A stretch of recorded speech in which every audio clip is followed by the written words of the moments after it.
On March 25, 1966, 44 cars took to the track at Sebring International Raceway, commencing what was then entitled the Trans-American Sedan Championship. Together, they set into motion 50 years of road racing excellence, a movement that would change the face of road racing forever. From its beginning, Trans Am has been America's road racing series.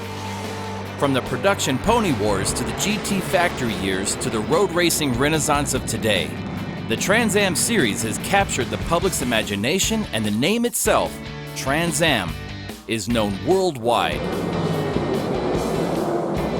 2016 marks the 50th anniversary of Trans Am, and over its 5 decades of racing, the series has made an unquestionable impact on motorsports, our memories, and our lives through legendary races, legendary drivers, and legendary institutions, all making their mark on the Trans Am. The Trans Am story began modestly enough, the brainchild of SCCA employee John Bishop, as a means to entice America's automotive manufacturers into the realm of road racing. All the American manufacturers began to put out the sport sedan type car. Then, of course, it was just a natural to give them a good place to race. Envisioning the potent mixture of pro racers and American performance machines. The timing proved impeccable. With the Trans Am series operating as a true manufacturer's championship and Detroit's new pony cars rolling off the assembly line and into garages as fast as they were produced, the best place to publicize a high-performance car became the Trans Am Challenge.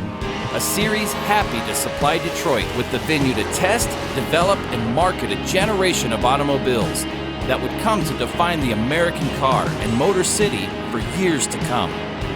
Soon came the iconic phrase, "Win on Sunday, sell on Monday."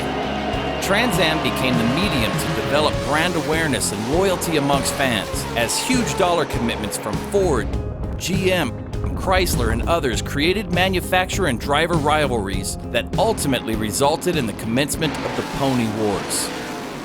In the 1960s, Roger Penske's Sunoco Blue Camaros and Mark Donohue quickly established themselves as a force, with Donohue winning 10 of 13 races in the 1968 season. And despite only racing in Trans Am for 4 years, Donohue quickly racked up a then-record 29 victories. Over the next few years, the Penske Camaros and ensuing AMC Javelins would be faced by the Budmore Ford Mustangs of Parnelli Jones and George Fulmer, creating a motorsports rivalry unlike anything America had ever seen. First Donohue, then Fulmer. Then Fulmer, then Donohue. The lead changes 7 times in the first 50 miles. 1973 saw the Trans Am rulebook evolve, and foreign sports cars such as the Porsches, BMWs, and Datsuns began to make their own impact on the road courses of North America. Then in the later 70s, the big block Corvettes began to separate themselves from the competition in Group 2, while Bob Tullius in the Group 44 Jaguar took a Group 1 championship.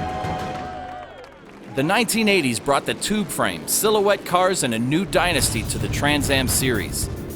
Jack Roush entered Trans Am in 1984 and proceeded to absolutely dominate the remainder of the decade, with the Roush team winning 46 of 83 races and posting 97 top 3 finishes. Roush's Capris and Mercurs were nay unstoppable in the hands of Wally Dallenbach Jr., Scott Pruitt, and Willie T. Ribbs. Trans Am returned to its roots in 1989 as Ford, Oldsmobile, and Chevrolet squared off. And while the Mustang won the series to celebrate the 25th anniversary of the model, the following years were dominated by Chevrolet, thanks to the efforts of Scott Sharp and Jack Baldwin. Incidentally, Jack Baldwin's Hot Wheels car remains the highest-selling Hot Wheels toy car in history. And while the mid-1990s saw 5 different drivers win the first 5 races of '96, the decade will always be remembered as the decade of Tommy Kendall, with Kendall capturing 4 series championships and winning 11 races in a row in 1997. He's got running room. Morris is going to take him to the wall.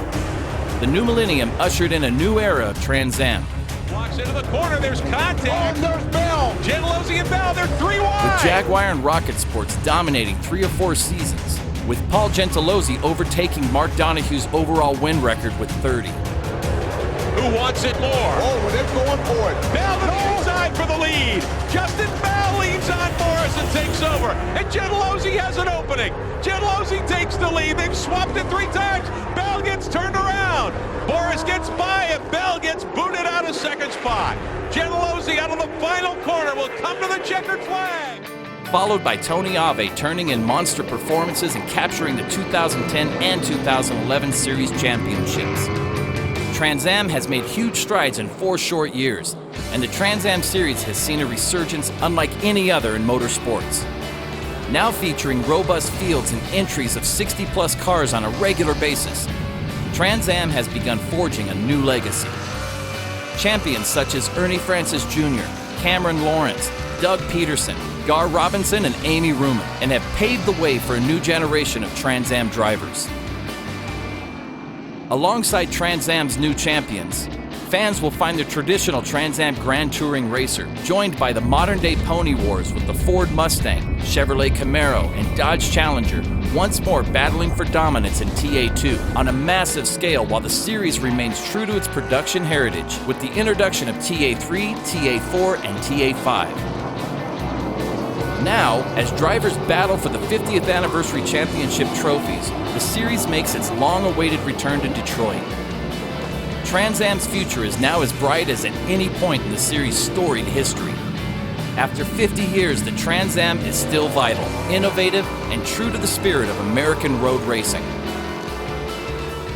Once more, American iron and the thunder of Trans Am engines can be seen and heard across the nation with fields of Camaros, Mustangs, Challengers, Vipers, and Corvettes, showcasing the spirit of our road racing on legendary tracks. From the legends of Dallenbach, Donahue, Fulmer, Jones, Kendall, Penske, Pruitt, Roush, and so many more, to the modern motorsports heroes of Andretti, Ave, Francis, Peterson, Lawrence, Robinson, Ruman, and others. Trans Am continues to make its mark on motorsports and remains, for now and ever, America's road racing series.